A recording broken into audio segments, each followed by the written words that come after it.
Good evening, everybody. Thank you for joining us tonight. We promise to keep you highly entertained tonight because we've got Dr. Doubell Miles in the house, and to share the screen with him and ask him some questions and share some cases. Firstly, Renso is going to be just taking you through some of the technology available currently from CyVision Vatech. So Renso will take about 10 minutes just to do an introduction and set the stage. And then Dr. Awie from Vredendal, who is also one of our heroes in South Africa in dentistry, got a mastership in laser dentistry, got a CBCT, got a microscope, got all those things. And then he's going to hand over to Dr. Bryan Sher, one of our other heroes based in Cape Town, also a mastership in laser dentistry, got the CBCT, the microscope, the full house. So really privileged to have these guys involved in South Africa, and also great supporters of CyVision. Thank you very much. It's really an honor to work with you guys. It's a pleasure. And you know, once the technology is great that we're using nowadays, it's so exciting to be in this profession of dentistry. But most importantly, you know, it's the friendships that we make and the companionship that we have, not only with my staff that I'm so proud of, but especially the dentists that we have in South Africa and the ones that we work with on a daily basis. It's just an awesome privilege. We're so excited about what we do. And obviously people like Dr. Doubell Miles. Sorry, I think we've got somebody with a microphone on. You can maybe just check your microphones. And Doubell Miles doesn't need much of an introduction. And I just want to thank you personally, Doubell, for just so much that you've done for South Africa. I just think through COVID, I think our 2-day courses we're planning in November, 5th and the 6th in Centurion and the 12th and the 13th in Cape Town. We've tried to do this, I think, 3 or 4 times in the last 2 years with COVID. And you've just constantly changed your flights, and you've spoken at the SADA meeting, and you came down as certainly one of the best speakers. Just every dentist told me one of the best speakers I've ever listened to. So not only your clinical knowledge and your experience in this industry, but especially your friendship, I value so much. And I just want to thank you for always just joining us in South Africa. Like tonight, you know, you're just doing this, it's your time. I know it's for free, but we'll find a way to pay you, you know, whether it's some good red wine when you come to South Africa. But we really just, it's been an honor and a privilege knowing you for, I think, about 2 decades and to work with you. And that's probably the biggest thing I can say about just working in this industry, is the people that we meet and the friendships we make, and of course, this exciting technology. So without further ado, Renso, thank you very much. And I just want to brag about you. Renso's been with CyVision for about 20 years. An absolute pillar in CyVision, a pillar in, I think, just in terms of dentistry, also in South Africa, the vast knowledge he's got. He's been trained in many, many countries across the world. His knowledge in X-ray is vast. And Renso, I just want to thank you for just always giving your best to the customers. It's just, once again, also a privilege and honor to work with you. And yeah, thank you for sharing us some of your knowledge tonight, Renso. And also on this note too, I just want to thank Vatech for their wonderful support they've given to CyVision in South Africa. And there's some big things coming in the pipeline. We'll be letting the South African dentists know about that in the coming days, just in terms of CBCT and some new technology that's coming out, especially at the entry level. We're really excited about it, and to make CBCT just much more accessible to more and more dentists. Thank you, Renso. Over to you. Thank you, Peter. And I see Frank has joined us as well from Vatech. It's very nice to have you guys on as well. So CyVision and Vatech, we've been in partnership for almost 3 years now. And as Peter said, our hands when 3Ds was still an unknown experience. And it's quite amazing nowadays when people phone and say they want to buy a CBCT unit. I always would love to know what their reasons are. Is it because their neighbors got one, or maybe there's one implant or endo they cannot see more information? Then I tell the guys, and the first question, like, FOV do you have? I tell the guys, it's like walking into a macro, into one of the stores and say, I want a 50-inch TV. I want to know from them, do you know what the 50-inch TV can do? What type of 50-inch? So field of view is very important. And I like to spend the guys to say, what is your experience? What is your need? And what do you want to go from here? That's where we've got different models.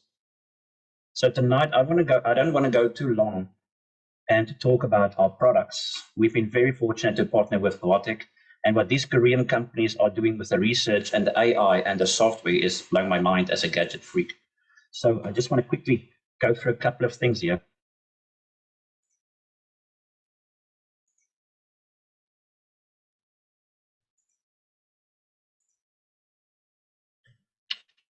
First, as Peter correctly said, we are doing this very exciting course. I cannot wait. It's a 2-day course with Prof. Miles, and he's going to handle some very basic terms. What is this nuts and bolts starting off? What is this field of view they're always referring to?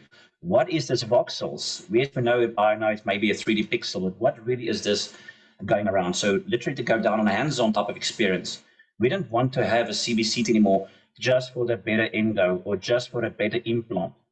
We want a CBCT for general diagnosis because we cannot diagnose, as you always know, that you don't see. We've had many examples of my clients and friends who showed me a beautiful pan where the endo is perfect until the 3D shows that MB2, that fourth canal that you never knew existed. So it really opens up a massive world. So that's the mindset I want people to understand, where CBCT has grown to a world where that must be your first go-to, not something to verify your pan. It really changes the world on that. So of course with Vatech, we do the intraoral sensors and the HD ones. We do a pan with all the bells and whistles, lateral pans, sinus, TMJs, bite wings, etc. One of the latest things we just launched is our latest ortho-CEF training program called Easy Ortho. Now what I love about this one, of course, it's got its own designer mode, and you have your Ricketts and your Steiner and your own ways you're going to do, but it's also got an AI called Davis from Vatech. So this one can literally plot your planning for you. You just say, go, and create your tracing, and everything you can just verify if it's happy. So now we can do tracing in seconds. Okay, it's like the Davis program, as mentioned. Okay, now different CBCT models. I always love showing this little picture. We always have one aspect, and that's the truth we're going on. But what if you could see this from the front? Suddenly they always have one perspective, but 3D is not just a word that we got to know with all the technology or gadgets. 3 dimensions really gives all the guesswork out of the picture, and you really can diagnose with everything you can see, whether it's that canal, whether that's impaction, whether it's the secondary findings, which we're so beautifully going to learn with Prof. Miles tonight, and as a teaser for the upcoming 2-day course. So usually when I sit down with doctors and say, what do you want to see? Do you want to experience a big volume? Do you want to diagnose into the sinuses, psychomatic implants? Or do you just for general diagnosis want to see a single implant endo area, or maybe up to the TMJ? So what is the field that you would love your machine to do? So usually there's different markets. Some people would buy a small FOV machine around the 5x5 cylindrical size for endodontic single implant planning, etc. But nowadays, the most popular size that general dentists would purchase is your 8x8 to your 10x8 centimeters, which is like a 3D pan, if you will, doing a whole big area for multiple implants. That's quite a popular one. And then, if of course, if you want to go into TMJs, you want to start looking into pathology, you want to go into airway studies, you start looking at your large HOVs, your 15x15s up to 18 or 20. Okay. So we've got different models because there's no one size fits all for machines. We usually sit down with doctors and ask, what's your needs? Like we've got a Packside 3D, one of our older flagship models, one of the first machines that you didn't have to take out your pan sensor and click in your 3D sensor. By just having by pressing a button, it would switch over the pan to 3D. And of course, you can add a save to that one for different field of views. Then technology progressed, and a couple of years ago, like the one Dr. Bryan and Awie here tonight has, is called the Smart Unit. It was the first time they produced a unit with a pan and a 3D sensor built right next to each other. So by doing one exposure, it can immediately do a true pan and true CBCT in one sitting. You don't have to do a double take, if you will, like that. We've always got to build artifact removal tools. And it also, unlike every other machine in the market, we've got a true cylindrical view as it goes. This one has an anatomical, almost horseshoe shape, if you will, anatomical path, which means it can do an extra 2 centimeters just for that little impacted wisdom. It can cut in with a normal 8x8s. We'll cut that off. Okay, so later on, they made the original Packside 3D into the green units. So new sensor, new tube bed, much, much lower dose and a fast exposure. Better for the patient as well, like a 5-second scan now for your CBCT. Okay. And then we started the latest models in the family we call the Green 16. So now if you started going into zygomatic implants, you want to move up for sinus regions, and you do model scans. This is a start family you start looking into. And then the one we call the hair dryer, which is a sit-down big unit for the biggest 21 by 19. The latest one we're going to quickly stop on is called the Green X. This was launched earlier this year. A phenomenal machine. It can do everything except make cappuccino. So that's the only thing we still want to work on. But this 4-in-1 unit can take from a 16 by 9, which is quite a big area, right down, not only to a 5 by 5, but even smaller to a 4 by 4. That means a quite small single endo area for a tooth. And we've launched new software just for this machine for endo planning, which I'll get to now. So you've got the model scan feature for your implant guide designs, for your airway studies. So it's quite a 1 month, one sitting for everything.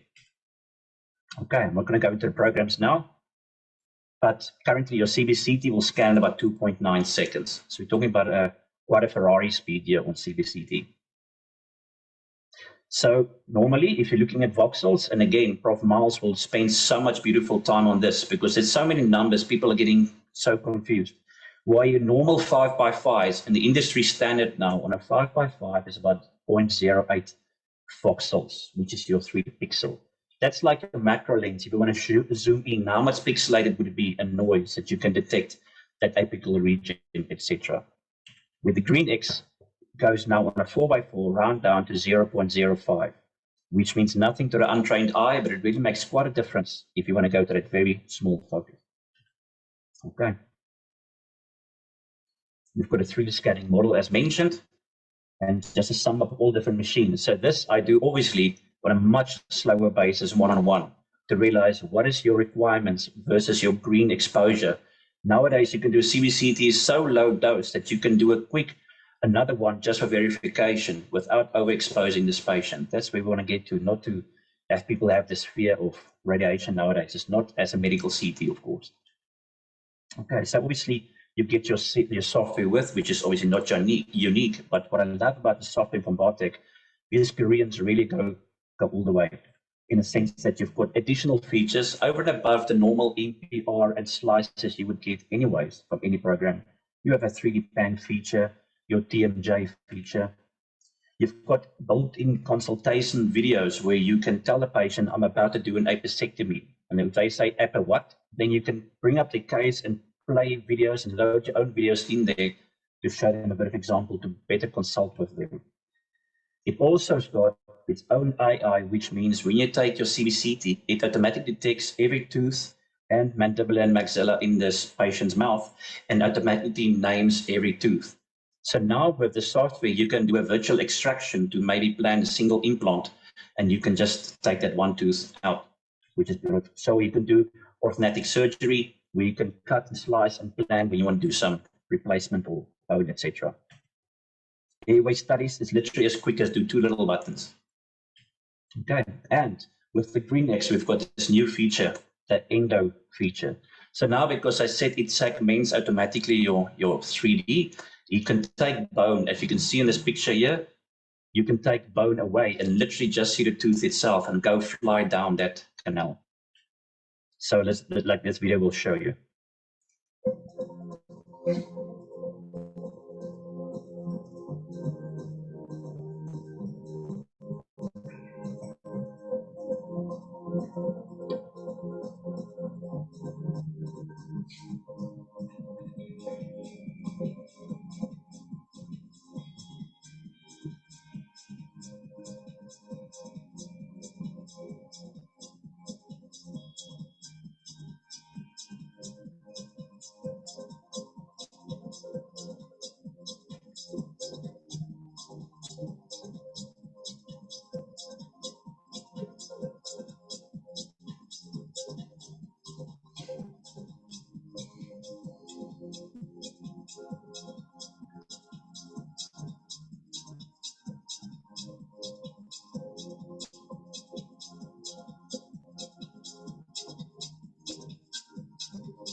Okay, I'll stop it there, guys. Thank you again so much for all your time, for everyone having a busy day at your practices and coming here to spend time with us. And I think a lot of guys, when they want to make the jump into 3D units and they want to CBCT, the first fear they might have is, what if I just spin the skull? I have no idea what I'm looking for. And a lot of my friends and two who's joining me tonight, which I so appreciate. It's a big world when we jump in there. When you start moving the slides and start seeing, you realize there's so much more I can learn from this. So I cannot stress enough how amazingly important and great this course with Prof. Miles would be to show how we can do certain points, a little go-to menu, if you will. How can you start from side to side and really do a general diagnosis of this patient's well-being? Okay, so as I said in the beginning of the slides, go look on our website, and the link will be sent by Lindy to all of you registered. You can just see the course again coming up in Gauteng and Cape Town. And thanks for your time. So we can spend more time one-on-one, or afterwards, if you have questions on this product, we can like to help you, because as above all the features, it's most important that you've got peace with your decision, that this is clearly the machine I want to build my practice and my clientele. Awie, thank you so much for joining. I'm first going to hand over to you, and I'm just going to stop my screen share here. Awie, being, as Peter correctly said, being in Vredendal, and I've had the pleasure of knowing him for 4 years now, and we've built a lot from the lasers and the X-rays up, where he made his move from a pan to a 3D about 2 years ago. And I would love to know how it actually started in your practice. Thanks, Awie. Yeah, thanks, Renso. I hope that I'm unmuted and everything is fine. Everyone can see me. Yes, I'm in a rural town of Vredendal. I'm 370 km north of Cape Town and 1,740 kilometers south of Windhoek. Now, that is my closest specialist that I have available for me. So I just realized that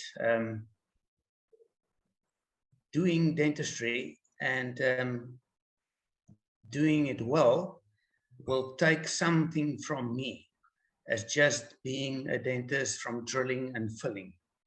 And I had to invest in new technology.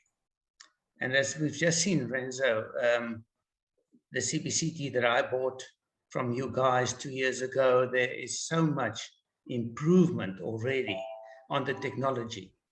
And once you're behind on technology, you'll be behind forever. So it's not about money. It's not about what my turnover will be. It's not because can I afford it or can I not afford it.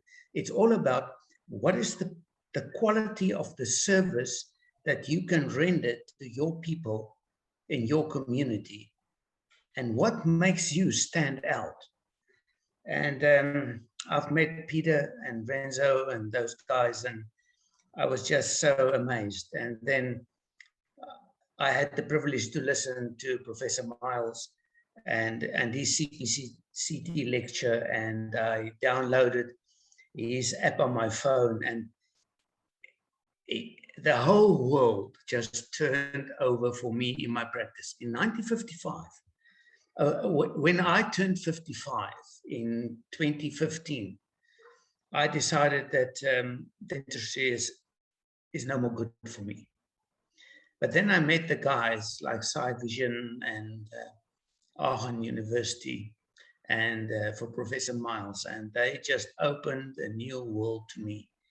And that's why I'm here tonight. Professor, I'm here to learn more about you, and I'm looking so much forward to your presentation in Cape Town, that I'm taking 4 dentists with me from our rural area, just to learn and to see what new technology can give. Oh, that is so amazing. I would just like to share with you one little case quickly, yeah. Let me just quickly see if I can share the case. Yes, there it is. Renso, can you see this? No, not yet, Awie. Okay, let me just see.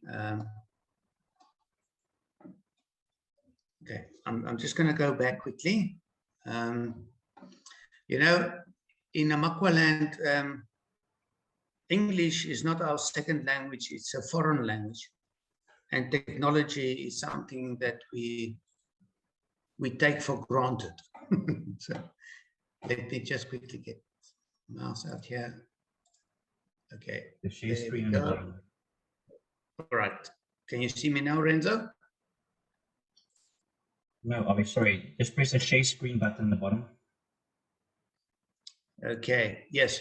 Okay. Renzo, while I'm talking about this, and I'd like to share my case, and I don't want to waste your time.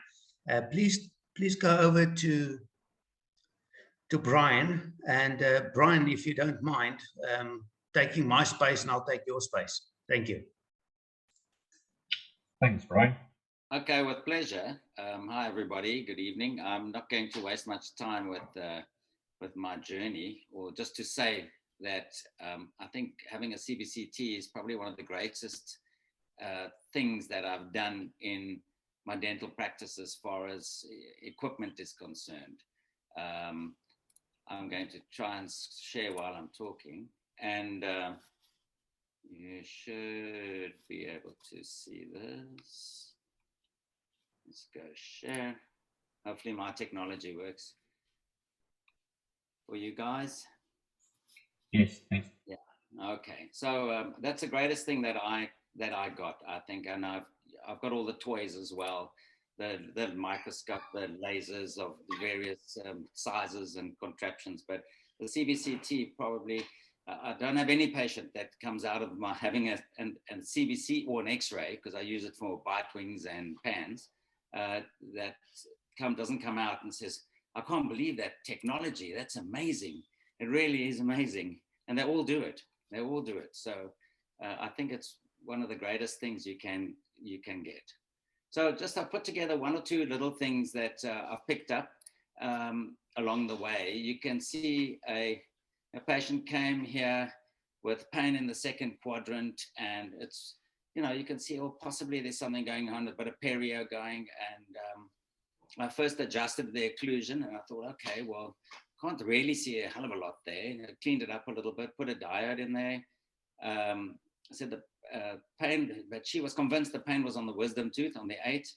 And I looked around, adjusted occlusion, a whole lot of things. Anyway, she came back again. So I took a pan. This is the pan that came with a CBCT. It automatically generates one. And I couldn't really see a hell of a lot there either. So, except for a little bit of perio, yeah, it's convinced it's the 8. And then I took a CBCT, and whoa, things changed. You can see here this whole sinus, what do you call it, Dale? It blew out. That was your term. My term, yeah, my term was blown out sinus. But you can see a nice clear sinus and this all of this in what's an inflammatory infection in that sinus. So just by having the CBCT, I could see straight away what was going on. And it wasn't the 8, it was the 7. I'm just going to run it. We're not going to go into details of diagnosis or anything, but a patient here came along on holiday, came with a toothache, and so we had a look at that CBCT, and we couldn't see much on that X-ray, but then when we take a CBCT, then we can see a whole lot more. You can see how much infection there was here. Look at the inflammation on that, and all this old endo as well, gone. Look at all this stuff, terrible. And then we can wonder what other things are as well. Here's another case. What else can we see on this case? We have a look there, a little endo failure on the bottom there, and then also this little dot. We can't really see what that is, so we suspect what it is, and I think Dale might have to possibly argue with me, but I'll bow down to your knowledge. But I think it's probably a tonsillar lift. This, you can see this mandible's really raised up. This is, in normal terms, would kind of be down here where the tonsils were. So you see a lot more than just what you see on 2D. Another thing on 2D, one would think twice about maybe taking this WYSI out. On 2D, wasn't quite sure where this nerve runs, run a 3D, and I can trace it the nice thing about tracing, you can see that goes right between the roots over here and this side here. You can see these roots come right round and kind of like the cow horn around that nerve. So this is obviously going to be sent out to a specialist. I'm not going to tackle something like that. But while looking at that, I say, what else do I see on this tooth? What can I see here? What is here? And on this X-ray, and you can't see very much unless you know what you're looking for. I was looking in this area, and you can't see much what's going on there. So took a little periapical, can't see a hell of a lot, a few shadows, here's some more, few shadows. Well, what's going on there? And then I take a CBCT and I see it is actually a 9.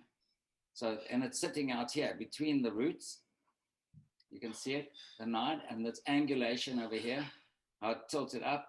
And that actually helped when I eventually took it out. Here it looks like 2 teeth, which fused into that one, with the tip of the root going all the way down right next to the sinus. So you either got to elevate that very gently, buccally, or you're going on a fishing trip in the sinus. Redo of an endo. Let's see what's going on over there. Looks quite okay. We take a CBCT, we go and see, whoa, okay, definitely something going on there. Huge infection, huge infection. But then we go, what about this? What else is there? What about that? What is that? As Dale says, if you don't know, you shouldn't be here, huh? Or you need to come to the course. And there we go. It's a great, a huge tooth, an 8, sitting right up in the sinus. And Dale, what did you say this was? Well, I'm going to show it in a minute, Brian. When okay. I actually imaged that case, so we'll see it in a little bit. Oh, great. Okay, I appreciate that. Thank you. And then just lastly, we have a look at a case like this. There's a whole jumble of teeth all over the place. And the problem that we're looking for is these two. These two are being replaced, and we can see what's going on here. There's some strange stuff going on here. We're going to have to have a look in detail. And they're 2 laterals. And we had to make a decision as to which one we're going to take out. But with CBCT, we could easily see which one we needed to take out by imaging. I didn't want to put on any graphics now, mobile graphics, because it just lags on when you start running around with the program. But with pictures, it's once you start playing with all the different views, you can see quite clearly what the anatomy is, where you're going, what's touching what, and which tooth you need to take out. But the 2D gives you this. 2D kind of gives you this, and I'm using this picture. Success is like an iceberg, but people don't see is all the work that goes on underneath. But this is like your 2D. Once you go into 3D, you start seeing everything, and it is pretty healthy in diagnosing your own work and making sure that your endos are good, because you go back and do some CBCTs of previous endos, and you realize how challenged you were in the past. So it really improves your work tremendously. So yeah, I'm just going to pass up to you, Dale, straight away, or back to Awie. I'm not sure who's going where. I'm just going to stop that. You go to Awie first. Yeah. Yes, I'm trying to share my screen. Yeah. Don't know if you can see this, Renso. Yes, we can, Awie. Yes. Now we can see it. Okay. This was just something that I picked up. It was a fairly young person. They came into the surgery. They've had a mountain bike crash, and all the front teeth were knocked, and there was severe pain. And I took a CBCT because on the pan I couldn't see anything as this. But then what was very interesting is you could not see that these front teeth in the mandibular area all had a double root area here. So if you would do a root canal therapy here, and you only find one canal, then I think you're in trouble. And then if I go down just a little bit more, it turns back into one root canal. And even if I turn back 5, sorry. So from the beginning, you get the canals open up into, they split. And how are you ever going to do these root canals without having a CBCT? This is just one of the cases that I found that was amazing, and I've never known front anterior teeth having double root canal systems. Thanks, Renso. I'm handing back to you.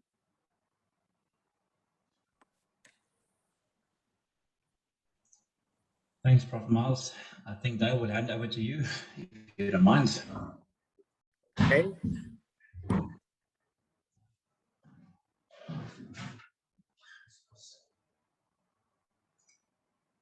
Stevie Wonder. There you go. I just wanted to let people know that unlike you South Africans who are now enjoying a nice meritage, I'm actually having water because it's only 11:10 in the morning. So I got to wait another half hour, but thank you for inviting me. I appreciate it. Stevie Wonder. That's great. Okay, I'm going to share my screen. And what happened, and just let me know, Renso, if it's showing. Yes, it is, yeah. Thank you. Okay. About a week and a half ago, I got an email from Lindy and Renso that said, Renso runs this little program that he'd like you to be part of, and he wants to send you some cases. Well, I was on my way preparing to teach a similar course at the University of Toronto, and I had a lot of cases that I was trying to get out of the way. So I took these cases with me, and basically I tried to make sure that I would get these cases done before I came back. So because I knew you guys were asking me to find things in these cases, I labeled my folder Stump the Chump. Okay, so I'm the chump today, and I'm going to go through some of the cases. The first one that I'll start with, and I'll show you basically how I look at a volume, because it does take a little bit more time. You need to, as a clinician, if you're going to spend time doing some image processing, you need to recapture that feed. It's not all about just pushing the button, getting the image data, and then making a fee charge for that. You also will probably spend a little bit more time looking at the data. So these, oh, I guess I put them down here. This is the one case that Bryan just showed this, and I apologize for having the patient's name on here. Just ignore that. We don't want to violate anybody's, I should have made them basically anonymized, but I didn't. So unlike you, and when I come to the course, I'll explain why I go through this particular format. I look at all the axial planes of section first. And for those of you who don't have machines, an axial plane is cutting you up from head to toe. And Awie showed you a couple of axial slices. I'm not sure he actually got through the slices to show the bifurcation of the canals, because I only saw the same image for several views. But you can see this is an axial view. There was something over here that looked radiopaque. I didn't know what it was. If you don't know, you just call it an I don't know-ma, okay, and you get a second opinion. But you won't be looking at still images. You'll be scrolling up and down through these slices. So I put arrows on. This is the Conebeam slices don't come with arrows. Those are something a radiologist does, or you can do to show your patient. And as I scroll, I put on areas of interest because I know I'm going to go back and probably dictate a report that will eventually contain some of these images. And I might capture 30 images. I might only put 12 in the report, but at least they have arrows. At least I know what I'm looking at. So you can see a lower right first molar that's had endodontic treatment. There is actually a large furcation area, and you can see a tooth behind that looks like there's some inflammatory change, some infection at the apex, and a big broad area of bone that has altered. So this thing has been going on for a long time. So I put some arrows on it. As I come a little bit further higher up, lower down, you can see the actual periapical lesion on that. This tooth also had a little carious lesion, so obviously it's exposed to the oral cavity. When I see that, sometimes I can use a tool in my software called the cube tool. And I did, I clicked near it, I drag a circle out, and you can see that you're looking from the right side, and you're looking at teeth that we've got a three-dimensional reconstructed view. There's the furcation. I can put a little bit more bone on here, but this is pretty well what the patient looked like. And you can see a carious lesion on the root surface there. Going higher up, I saw some inflammatory change in the left sinus. I saw this thing, which is what Bryan said, what was that, Dale? Well, I'm going to show you how this comes out. The inflammatory change persisted as I saw this little item in the right sinus in a different plane. We start to pick up this very dense opacity, which turned out to be an impacted impacted tooth in the right maxillary sinus. You can even see the canals in it because these are thin slice. These slices are 1/10 of a millimeter. More arrows for tooth and some inflammatory change. I may put some bone on it to look to see if it had caused a perforative defect. It didn't. I can take the bone off to show you the orientation a little bit better, even in 3D. Okay. Had a very slight deviation of the nasal septum. Then I go into the sagittal plane. So I go from axial to sagittal, and I look through all those slices. And you might think this takes forever, but it doesn't. It took me about 15 minutes to do this case because there was a lot of pathology in it. But in this particular case, we saw some mucosal change in the antral space, the left antrum. That other lesion is over here. We'll show it to you in a minute. A bicuspid here, I don't know if Bryan did the endodontics, but this area at the apex looks more like a little area of periapical cemental dysplasia, probably intermediate stage with some lucent area and some opacity. Then we see the tooth roots. Okay, these are the buccal and the palatal canal. So this tooth is really messed up. It's not only horizontally impacted, it's actually rotated about 180 degrees vertically as well. And I put the numbers on it for the dentist. But as I was scrolling through, we see the furcation on the lower molar. We see some periapical change or some change around the roots of this third molar, or I just learned a new word from Bryan, a whizzy. I guess that you guys call that a whizzy, or he does anyway. That's a new term for me. So the inflammatory change residual on 4.7 probably goes and extends over to 4.8, and we'll see that a little bit later on. It was unusual though, this area of the jaw, because the inferior alveolar nerve canal, which I labeled, is here, and there was inflammatory change adjacent to it. So this patient probably had some pretty good symptomology. Here's the mucus retention cyst, we call it. Here's that lesion. This is a very stable, persistent lesion on, I think it was the mesial buccal root of the tooth, might have been distal buccal. There's the furcation on the lower first molar.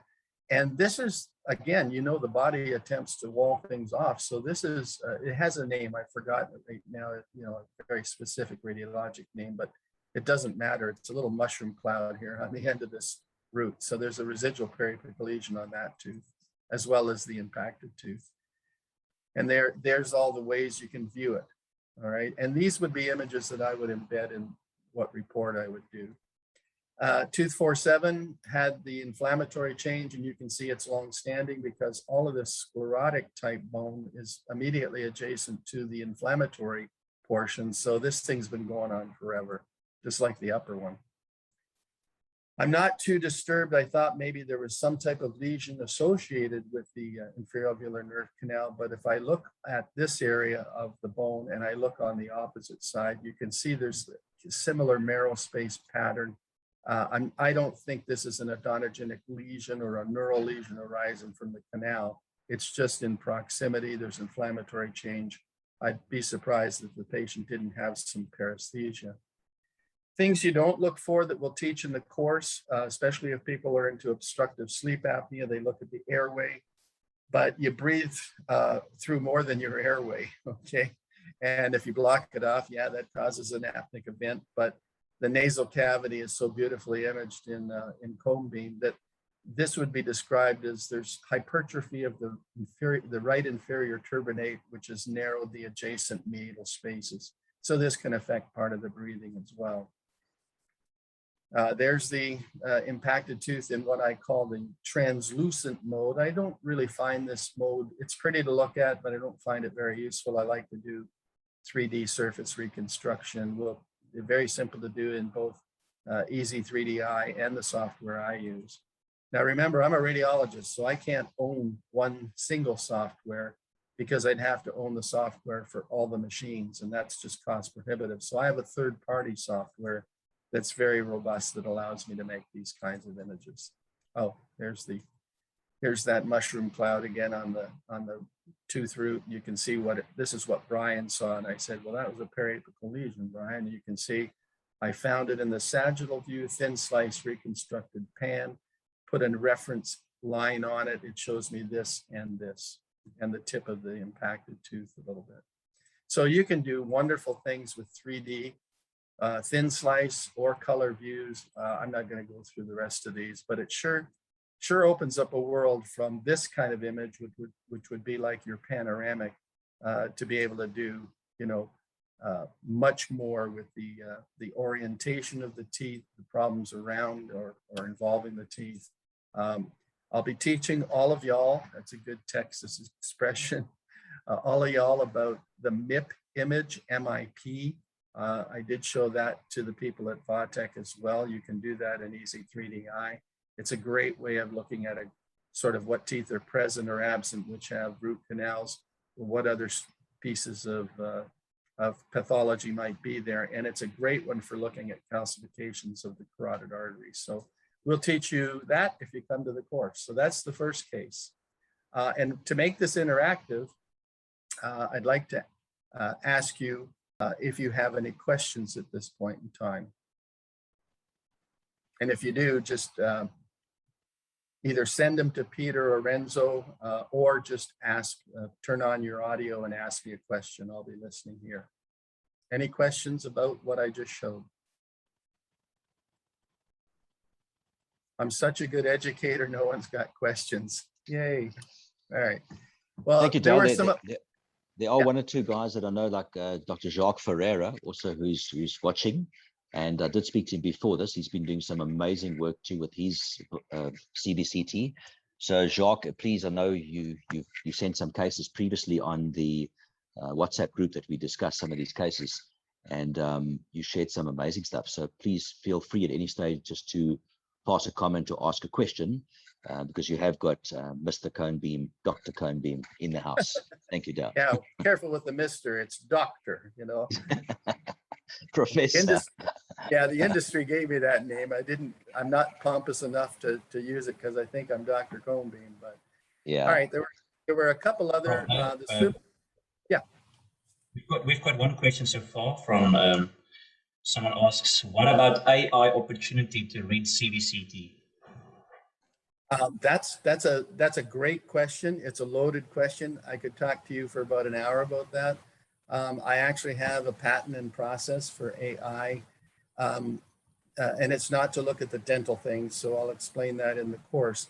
But there are companies that are working on basically the display of things for you by running a program on your CBCT data and then bringing up the images of the periapical lesions and other things that they see that are related to dental decisions. Okay, so AI, yes, it absolutely is out there. It's being done by not only Vatech, but Cybermed and some other, the Koreans seem to be leading the way in that for the dental things. There are some Russian companies and there's one American company that are working on it too.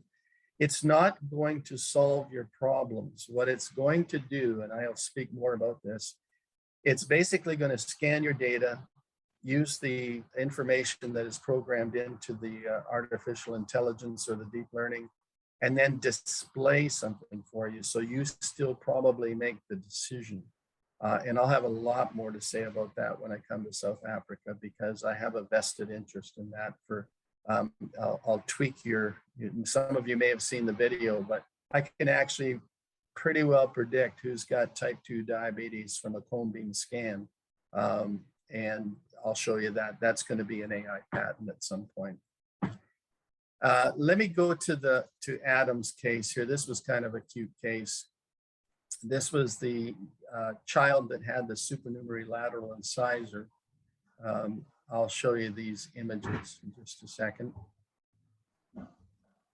Okay, so as I was, and again, I'm a little different than you, and it'll be more understandable in the program, because I'll tell you why I don't use what the vendor shows you. They show you axial, coronal, and sagittal in a little stylized kind of 3D rendering over in a corner. You saw some of those images from Bryan. If you just do that and scroll to your implant site, you're going to miss stuff in the scan. Now, as a radiologist trying to reduce your liability and your risk, I have to look at every slice in the scan. I don't have to look at them individually, but I'll go through all of the axial, all of the sagittal, and then all of the coronal before capturing images along the way, and I'll show you that in just a second. For those of you who haven't seen axial views, these are actually the developing tips of this child's third molars. Okay, so they look peculiar. Some of you may have not seen them in that particular kind of orientation. So I put some arrows on it just to show. My first indication of an extra tooth was I took an axial, I was going through the axial slices, and I go central, lateral, cuspid, what are these? Well, these are the roots of the primary, and this is an extra one that shouldn't be there. So we'll be looking for that. So I go to the next one, and then I label for the, because some dentists are going to be working with oral maxillofacial surgeons to uncover teeth, to band teeth, to remove teeth, see which ones they want to keep, just like Bryan said. So I labeled that 1-3 and 2-3, and you can see that there's an extra tooth root there. Well, like I told you, the first thing I do is make a 3D surface rendering, because this is reality. This is what you're going to see. Then I did it from the buccal, and I have all the bone on here. So this cuspid number 1-3 is trying to erupt on the buccal surface.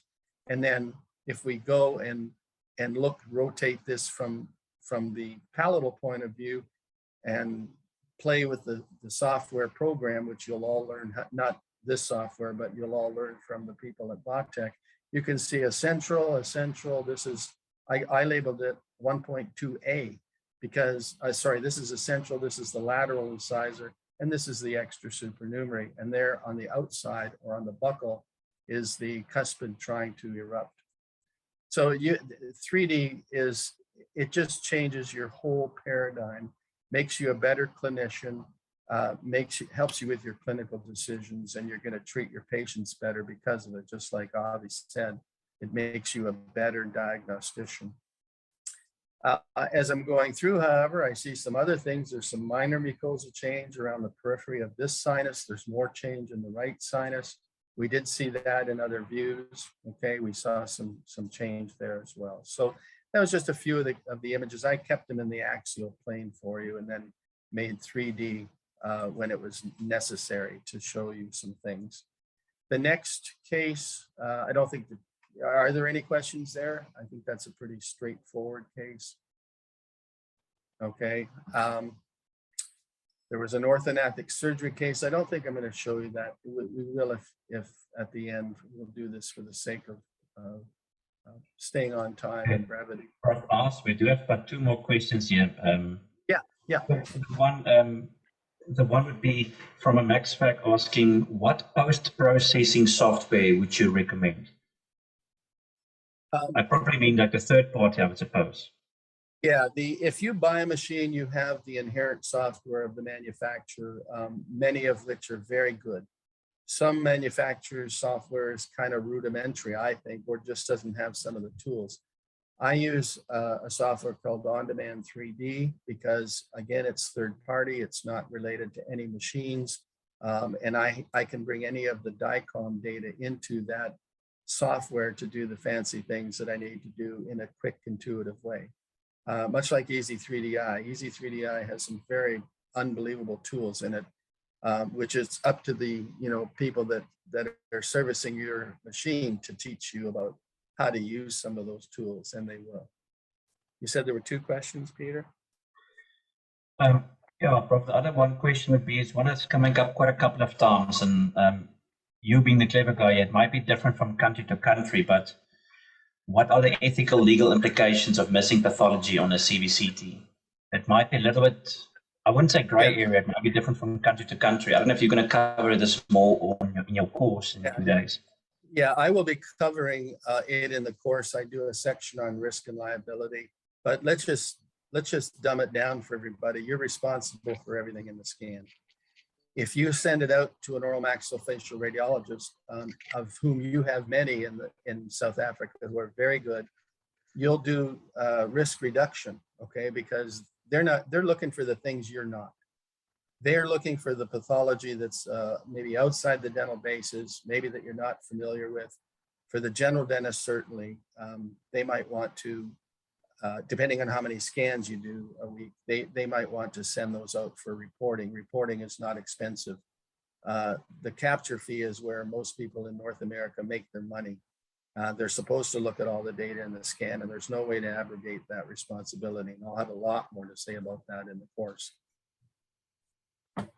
Sorry, I'm giving brief answers because this is like the mini version of what I'm going to be doing. Yeah. So That's great. It's quite loaded topics, but that you're right. Okay, I did this one while I was in Toronto, having my wine after the course at University of Toronto.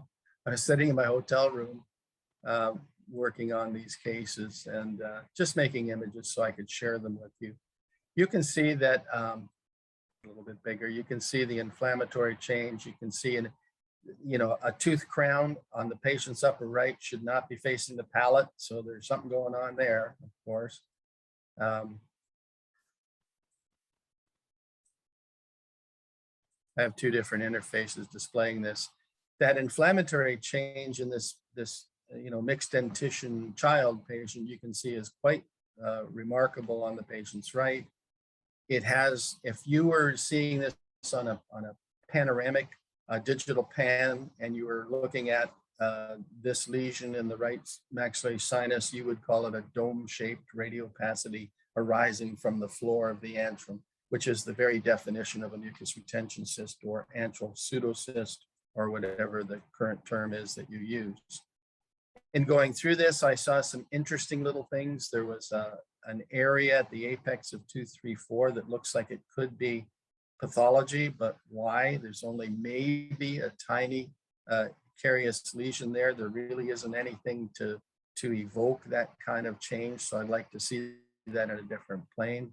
Well, one of the things that happened was you heard about the bifurcation of those canals from Awie, but here's the 2, 3, 4, and it has, you can see, pulp comes down here and then shifts into 2 different canals going out the apex. So that probably is why this looks more apparent. It's not really pathology. And the same thing happened on the other side. So here's this mucus retention cyst in the antral space. As I'm scrolling through in the sagittal point of view, I'm trying to sort out which teeth I'm looking at, because thin slice can be confusing. Sometimes you'll want to verify at least another plane of section, and we'll review how you should be going through your scan in the courses. But as I go through, I'm just pointing out the inflammatory change again. I saw a nice, I saw a radiopaic region around a tooth in the lower right anterior region. And I'm going, what the heck is that? Well, I clicked, I had to rotate it to find out what it was. There was some bone that was, kind of growing up between the cuspid and first bi, which gave the density over here, but very visible on this side. Now, bone growing above the alveolar crest is never a good sign. I don't know why this is here. It's something that I think whoever's case, I think this is your case, Bryan, you might want to examine that clinically and maybe even do a incisional or excisional biopsy or some remodeling there and send that in and see what's happening.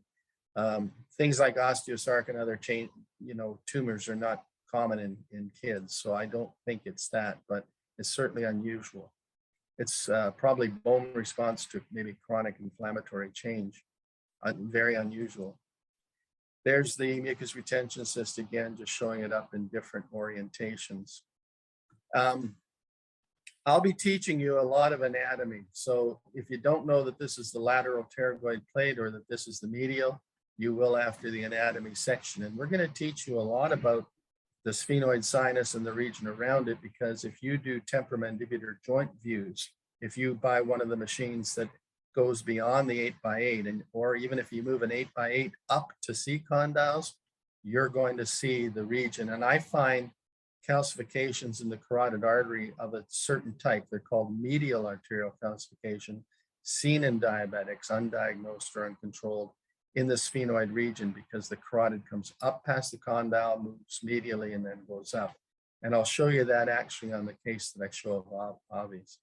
This is a 3D reconstruction. Sometimes you can't get rid of all the scatter artifact that occurs. This is from soft tissue. If I try and reduce these red areas here, basically what you end up having happen is you then lose bony detail at the alveolar crest. So you have to be careful. It's not real exciting, except I don't know what that bony growth is. If you don't know what it is, I told you, you just call it an I don't know, and you get a second opinion. Obviously, if it comes to me, we'll never know, because I couldn't figure out what it was from the radiographic appearance. But let me show you Awie's case. And he was gracious enough to share this because it is him. And he wanted me to tell you, and I'll show you that on one of these coronal slices. Let me tell you that he did this patient positioning on purpose. He wanted to see higher up rather than lower down. That's why part of the mandible's cut off here. You can move the patient in order to see the structures that you want to see. So obviously he wanted to see more of his eyeballs. Just kidding. What he wanted to see, I think, was temporomandibular joint or maybe the sellar region, but we'll show you what I found in his case. And just go back to the beginning like I do it. And then I'll answer a couple of questions, and then I'm going to try and show you, again, live in the software how I go through. So he has a little distodens or supernumerary molar, first molar, second molar. This may be a mini third molar, I don't know. Unusual, so I put an arrow on it. You can see he's cut off the anterior region of both the maxilla and mandible. This is maxilla, because of moving the volume or the patient back and upward. Okay, so, and you can make positioning errors, by the way, in Conebeam, but they're hard to make the errors because positioning is pretty simple to do. He has some mild inflammatory change in both maxillary sinus spaces. He has a little bit of change in some of the ethmoid air cell complex. That anatomy we will teach you. He has, and I put this in here, it was nice because I want you to look on this, on the right side of the image, which is the patient's left side. It's like looking at a panoramic, okay? Left is right and right is left. This is a groove for the carotid artery in the sphenoid bone. And I get to teach you, I'll show you in the sagittal view in a second. It comes from over here to the right, near the condyle, and then comes along the floor of the cranial base and then arises here. And at this point, it goes anteriorly and upward again. I see as many plaques and the MAC, medial arterial calcification of a diabetic, in this region as in fact, I see it more here than I do in the neck. You're all used to diffuse sclerotic plaques in the neck being arteriosclerotic. This is different, okay? This has patterns. Patterns lend themselves to AI. So that's why the patent is in process. We're in our second submission. So this is Dr. Thomas from the side. What I wanted to show you is we all would recognize maybe that these are the ethmoid air cells going towards the sphenoid sinus. These are the cells. This is sphenoid. This is the middle turbinate. This is the inferior turbinate. Here's your airway. But the carotid artery, after it comes by the condyle, bends forward. It goes up through, this is called the cavernous portion of the carotid, and then it bends forward and it goes up again. Radiologists, medical radiologists, identifies 6 segments of the carotid artery, the internal carotid, from cervical up through the supraclinoid. You don't have to know all that. I'm going to show you all that. I've got so many cases of people with the type of calcification we see in diabetes, and some of it shows right here very, very elegantly. So this isn't, I mislabeled this. This isn't 2.8. I guess it would be 2.9. You guys label them 9. I probably would have thought it's a little distodens or paramolar, and that's probably how I would report it. But you can see he's got a little extra tooth. And it probably communicates with the oral cavity. There's probably some opening in the gingival area on the distal surface of the 8. So what do? I make a 3D. Then I remove some of the bone just by changing the parameters down here. Parameters that relate to voxels. Okay, and remember I told you I'd explain voxels. Name unavailable. Okay, I don't know you. I don't answer. I apologize for that. Normally my phone's turned off during these webinars. But this is where I practice, guys. This is my professional business attire right here. This is my study. My commute is from my bedroom to my study, and I get coffee on the way. So it's kind of fun. I rotated this. It's fun, Dale. I think it was just Awie saying thank you for the free diagnosis. There you go. All right. And this is the tooth from the posterior. You can see this little cube. This is the orientation. And we're looking at it, you know, from the posterior and from up above. So this is the head end up here. So he's got a few things, little deviated septum, big deal. He has a hypertrophic right inferior turbinate compared to the left, and there is some narrowing of the meatal space. This could be from inflammatory change around the turbinate, or it could just be the developmental anomaly of that turbinate as it got bigger. He does have some change in the ethmoid air cell complex as well, but these again are very minor. And Awie, if I do another book, your picture without any markers, without any, you know, I'll anonymize it, you're going to be in it, because I only have about, out of all the 35,000 cases I've looked at, some of which are endo, so they're small volume, I haven't seen such a nice example of the superior turbinate. Okay, they're normally not visible. They just don't develop very large. So inferior, superior, and middle rather, and superior turbinates. And so you'd be an example in the book. From the coronal point of view, here's that supernumerary again. This is what you might see. Let me just, okay. This is reconstructed pan. Again, stuff's missing here because of the positioning, but you can see there's molar, molar, molar, and I could make this even thicker. We probably still wouldn't see the supernumerary. But if I go in here and make a MIP image, we still don't see the supernumerary, but we see the teeth a little bit better. So you have to think about the modality that you have and what its capability is.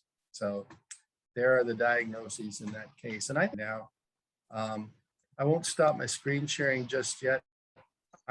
If there are any questions, I'll answer them before I open up the software to show you exactly how I got to those arrows and labeling. And I can do that very quickly. Oh, thank you. What time? Thank you, Dale.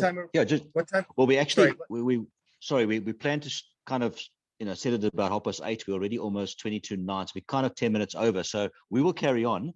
But for those of you that need to go tend to your kids or read something or go home from the practice, thank you very much for joining us. Dr. Dale Miles will be in South Africa, just to remind you, for a 2-day course on the 5th and 6th of November at Vision Center in Centurion, and the 12th and the 13th in Cape Town, also for a 2-day course. This is the same course Dr. Miles gives in America and Canada. Usually, I think in equivalent South African rands, it's around about 45,000, 43,000 rand. South Africa, if you are a non-Vatech CBCT user, it's 16,500. So it's really well sponsored and supported by Vision and Vatech. And I also want to thank you, obviously, for Dr. Miles for really helping us in South Africa. He knows our currency is weak and he's helping us. And if you're one of our other customers that have got a water-lased, bio-lased machine, we're also sponsoring some more. I think it's about 12,500. If you've bought a Vatech CBCT machine from Vision, in the last year or two, or currently going to be buying one soon. The course is fully sponsored by SciVision. So I would also just advocate, in those of you that have possibly bought other CBCTs, other makes, get those manufacturers or those suppliers to sponsor you on this course, because I think it's a responsibility of a dealer and a manufacturer to make sure that good, solid training is provided for this technology, not only, where that comes to especially CBCT, because many doctors don't really know what they're always looking at. They're not always, have training on this. So it's important, I think, the legal aspect as well. The thing that we also have in South Africa, which is really great, we've got some great support around our technology. Firstly, on the lasers, I think it's quite common knowledge how SciVision have trained up many leaders in South Africa, and such as two of our speakers here tonight, Awie and Bryan, that are got the MSc and mastership in lasers, and some others. But also on the CBCT side, these guys are getting training from Doubell. They will pass on that training. Doubell will hopefully come to South Africa a bit more regularly, Doubell, I think, especially as the CBC technology is picking up momentum. We'd really look forward to actually seeing you on a more regular basis in South Africa. And that's going to be great, I think, for not only our users, but the ongoing study groups and communications, just sharing your knowledge and helping to grow our existing users. So those of you who need to leave, we won't feel offended. You can have a good evening. And there are still a few places left. I think in Cape Town, there's a few seats left. I think in Centurion, there's only about 3 seats left or something for those who want to join, because we're limiting it to 20. And if you are interested, we will let you know you need to bring your laptop. Dr. Miles has prepared a manual that you'll work through, a worksheet. There's questions. There's going to be a mini exam, if I'm not mistaken, as well. Am I correct, Dale? There's going to be yeah. So it's quite a comprehensive course. And we're going to have existing users around you. We're going to have even, obviously, some of the machines around. So those of you who are attending the course, you're in for one tremendous ride and an education opportunity that is just something that we're really looking forward to, Dale. So good evening to those who need to leave.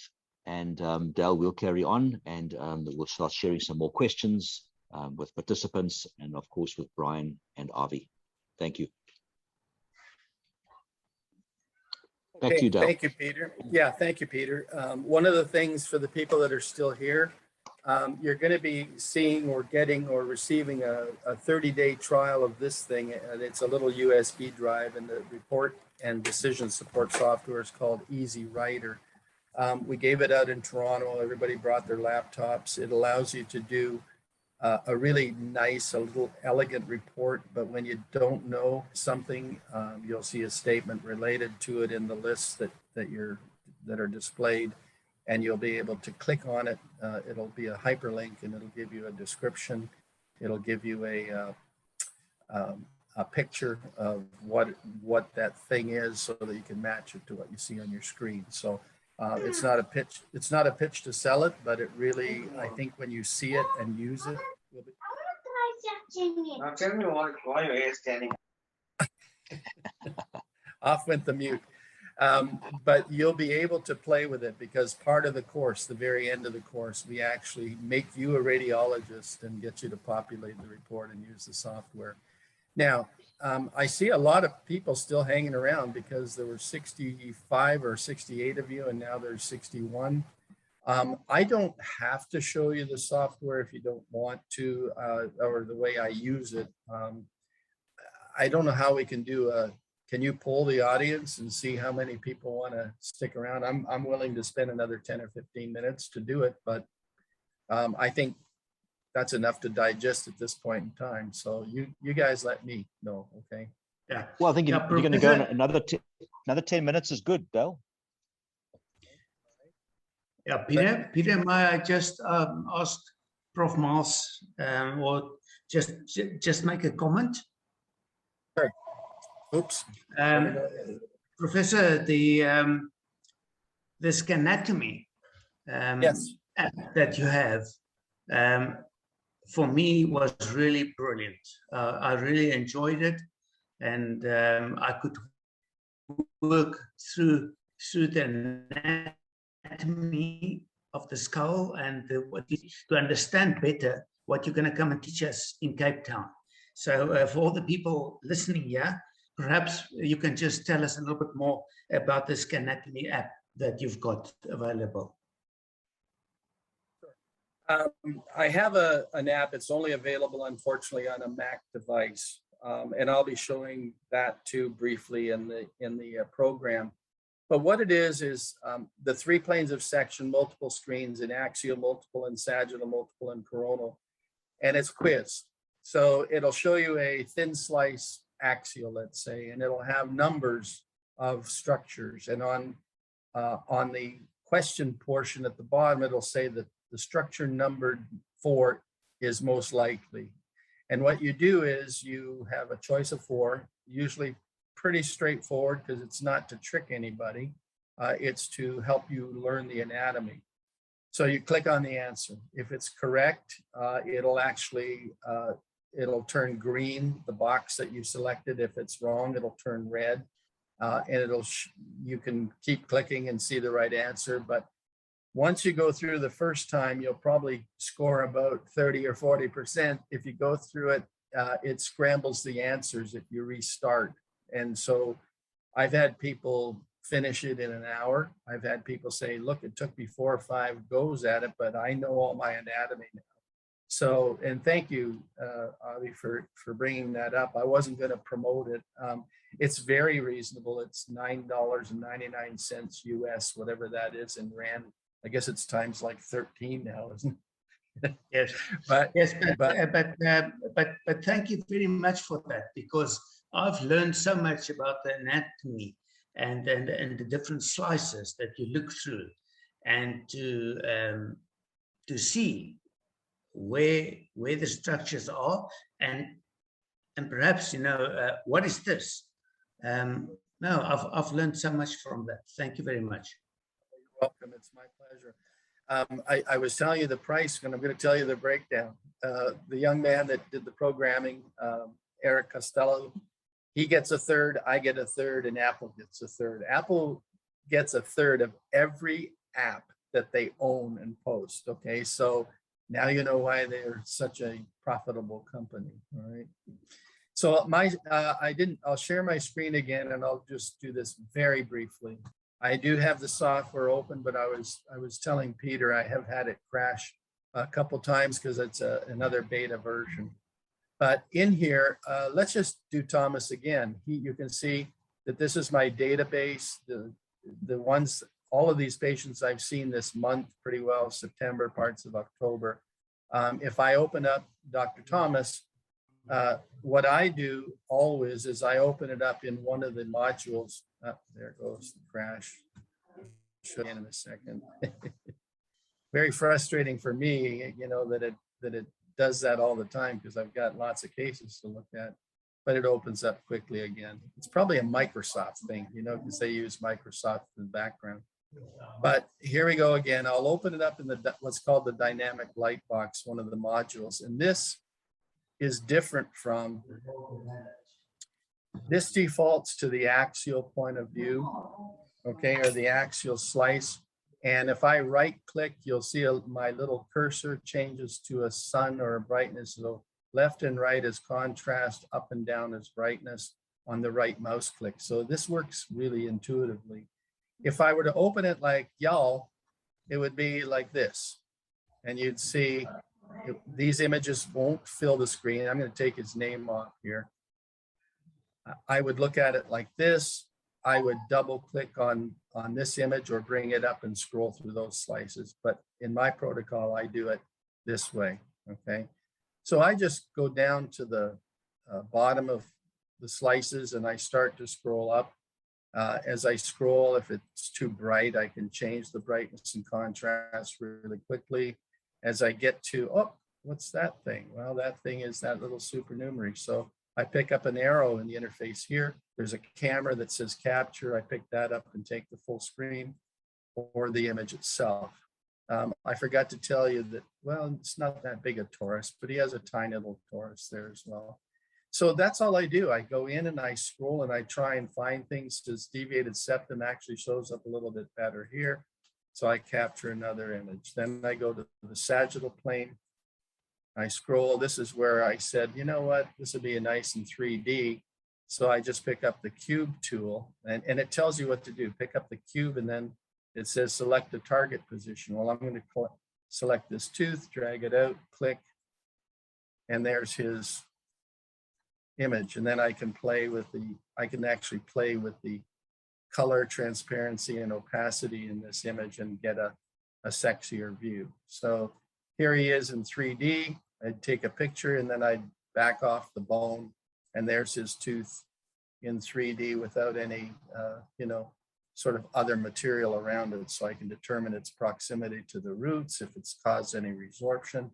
And you can imagine how this works for third molars and for, all kinds of other issues that you see in the scan. So in a report, if I was doing the report, I'd gather up all those images. I'd click on Dr. Thomas's folder, and then I'd put those JPEGs. I'd save them as JPEGs. So that's how I get these screenshots. It doesn't take long to do it if you know what you're looking at. That's why you'd come to the course, because if you don't know your anatomy, you can't find the pathology. I'll show you the pathology that will impact your risk and liability. And by the time you finish the course, you'll be pretty knowledgeable of all the things you would need to make you a better clinician. My computer was off. Ready? Okay. Yeah, I took the screen away, so I knew you wanted to see my lovely face. So just a question too, Dale. I mean, obviously when a doctor goes from 2D, especially looking at a pan, and then to CBCT, I mean, you're looking at the image and looking at the anatomy and the pathology and everything. It's quite a bit of extra time involved. I mean, especially a new user, he could spend an enormous amount of time scrolling through that image and looking left and right and all the different views. So that's obviously something somebody needs to think about as to the time you're actually going to spend in actually reading that CBCT. Yeah, and in actual fact, most people don't realize it, but you're not paid for the image capture anywhere in the world. The dentist is paid for their expertise. They're paid for being knowledgeable enough to take that captured data, look at it, and make some clinical decisions about what they see in it. So it's a longer learning curve for some people than others, but there is some learning that has to go on. We start you on the journey. We give you some of the tools that'll help. And by the time, you actually immerse yourself in it, the time you spend becomes less and less. Okay. Yeah. Now I'll just throw in one sort of other scenario.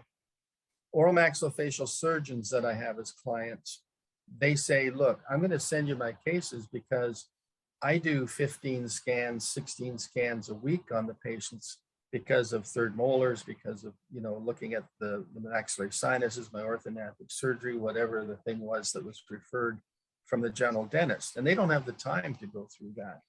So they contract with services or radiologists like myself because it's going to take me time to image it, time to report it, and get it back to them. And when they get it back, they can view it on the chair side monitor and review it with the patient.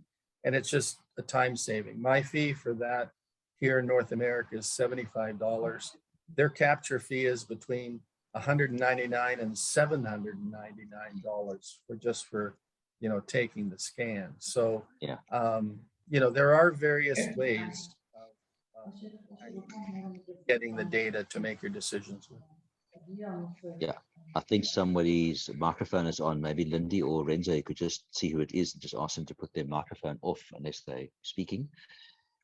Then just in terms of that, Doug, you will still receive scans. Some South African dentists want to send you scans and you will charge, $75 to send back the report. And then they can put their name and details onto the report you've actually done for them, in essence. Yes, I could. I think to be more economical, they'll want to look at Easy Writer after they've gotten their comfort level with looking at their scans, because Easy Writer is a whole bunch less expensive than sending reports to Dr. Miles, and a whole bunch easier.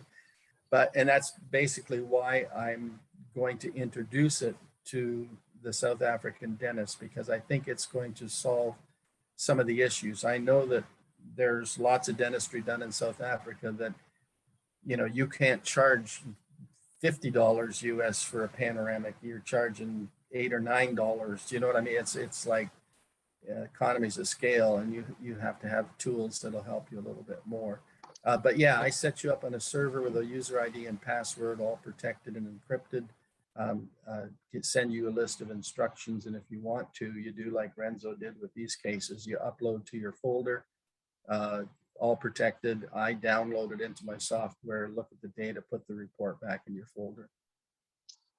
Okay. I do have some international clients, by the way. I have two or three in Canada, and I have several in Bermuda, of all places. Okay, so not many other places at this point in time. But if I get too many, I'm going to have to hire some young buck radiologists, you know, to help me out. So yeah, you've got people in South Africa. One or two I saw in the list here today that can do the job almost as elegantly as I can. I'll say almost, because they're starting their. So there's just another question too is, you know, the field of use size of a CBCT somebody wants to buy is always a question that comes up. And I think the question that always gets asked at all of these courses we have is the legal, you know, implications and what you taking and what you might miss and so on. But just in terms of a good diagnosis for a typical general practitioner, I think obviously when we're talking max fax and so on, that wants a larger view. But a general dentist who's doing some endo, who's doing some implants and so on. I mean, if you just take a machine that's limited to, you know, a small size 5x5, is that enough? Or should we be looking at least sort of a 12x9 so you can see, you know, to the 8s and the wisdom teeth and so on? I mean, you don't want to miss something at the same time that you could have seen, but you also obviously don't want to take an image bigger than what you actually need, opening yourself up to potential, you know, litigation and so on. Yeah, and that's a very good point to make. You've got variable fields of view in most of your machines, well, all of the machines really. And so I think people have to look at what are the tasks that I'm likely to do on a routine basis. What is the size field of view that will allow me to capture that area? And I'll give you an example. A lot of implant docs, when they started out here in the US and Canada, what they did was they said, well, I only need a small field of view. Then they got a patient that walked in that was an older patient that had knobby knuckles and a sore knee and pain in their neck. So, you know, they had osteoarthritis. Well, if I'm going to restore somebody to function and, you know, give them an implant where a molar's been missing for 10 years, if there's a spur, some osteoarthritic change in the condylar heads, you restore this area that the guy goes, or the female patient goes, doc, this is great. I can chew here. I haven't been chewing there for years, but how'd you make this joint hurt? Okay. I am of the opinion that if you're doing implant dentistry, you should at least have a size that captures the condyles. And even if you don't have the field of view that captures condyles, you may want to think about, here's my implant site, you know, with the opposing occlusion for emergence profile and all the good things that go along with that. But I also take either a larger field of view to see the condyles or two additional small fields of view to see the condyles, but only if there's clinical signs or symptoms, you know, of osteoarthritis, because the patient is a lot more forgiving when you say, you know, you got a spur on that joint, and if I restore you over here, this could flare up, but don't worry, we can treat that with non-steroidals and moist heat and whatever, you know, or your anti-inflammatory drug that you take for your arthritis anyway. So, you know, I can't make too broad a generalization about field of view. I think people need to really sit down and say, parse out from their practice, what are the tasks that I would use this for? That will become a lot clearer, you know, if you take the course. Or talk to radiologists in South Africa, and they'll say, well, if you do this, this, and this, you need this size field of view. But machines that allow you to select, that's probably the best of all worlds. Thank you, Del. I know it's early morning for you, but it's getting late in the night for us. So actually, it's noon. I can go drink wine now. So back to you, Bryan. Awie, any final comments, questions? Well, from me, just thank you, Dale. I look forward to you coming, and it's going to be a lot of fun, I think, and a lot to learn. I feel like I've learned quite a bit already, but listening to you again, I think there's plenty to learn still. on your field of view, I think the bigger the better, I would say. And as Dale says, you can select to take a smaller shot, if you may, but rather have the ability to take a bigger field of view if you can. So obviously, I think that comes with a bit more of a price tag. But I think it's worth, if you're investing in such a thing, to try and get as big as possible, to get as much information as possible. I've taken X-rays of my wrists, of all sorts of things, CBCT rather, of my wrists, and that was actually amazing. The surgeon hadn't seen anything so good. Even his medical CT couldn't actually match my CBCT of my wrist. So he used that for his diagnosis and post-diagnosis of his operation. So yeah, thank you, Dale. I look forward to seeing you. Welcome. Awie? Yes. Also, thank you, Peter, you and Vision, and for Renso hosting this. Lindy, you're a great team, and thank you, Dale, for being available to us. We can never stop learning. It is just such an amazing field and such an amazing time in my life. You know, I'm 60 years old. I think I'm just 30 years older than you, Dale. But learning from you and to know what I didn't know before, because I didn't know, just opens the world for me. And thank you so much. Thank you for sharing your knowledge, your passion, and we're looking forward to meeting you in Cape Town soon. And eventually we're going to meet you side to side. So thanks a lot. Thanks, Peter. And to everyone, Lindy, you're all a great team. Thanks, Dale. I really appreciate you all, guys, because thank you. Sleep well. Welcome. My pleasure. Miles, is your suitcase still packed? Yes. It's been packed for about 18 months. Yes, absolutely. I didn't even unpack from Toronto. I'm ready to go. Okay. And So, Dale, we're going to organize. We're going to organize some golf. Maybe I'll just see how my back is. I've been having some issues, but we'll see. Might be miniature golf. But yeah, we've got a schedule for you, and there is golf on the plan. So if anybody wants to join Dr. Miles playing golf, just email us. I'll caddy for anybody if I can't play. So no, you'll be playing.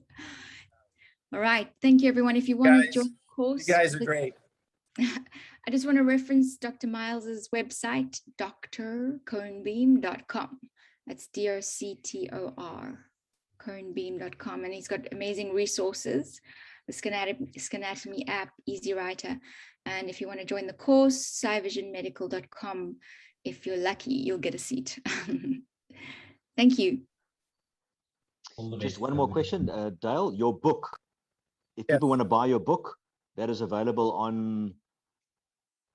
You can also go to SciVisionMedical.com, and it's on our homepage.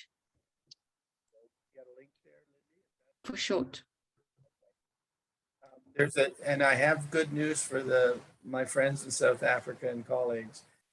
Because it's the tail end of the second edition, the people in the US that are my publishers for Quintessence are trying to actually sell off the remainder. So its price tag has gone from $142 to $42. Okay, so I know that still sounds like a lot, but you know it's a bargain. You only have to pay 9,000 rand. You only have to pay 90,000 rand to have it shipped. No, I'm just kidding. I don't know what the shipping cost is going to be, but so if we wanted to order like a bulk load of those or a box of them, how do we go about that? Because we can order it and then those that attend the course, or we can. I put you in touch with my publisher, okay, and he's a great guy, and I'll do it again through Lindy, and you guys can see if you want to do that. Yeah, definitely. I think we need to make it available, especially for the people who are attending the course. Right? Yeah, Peter, Prof.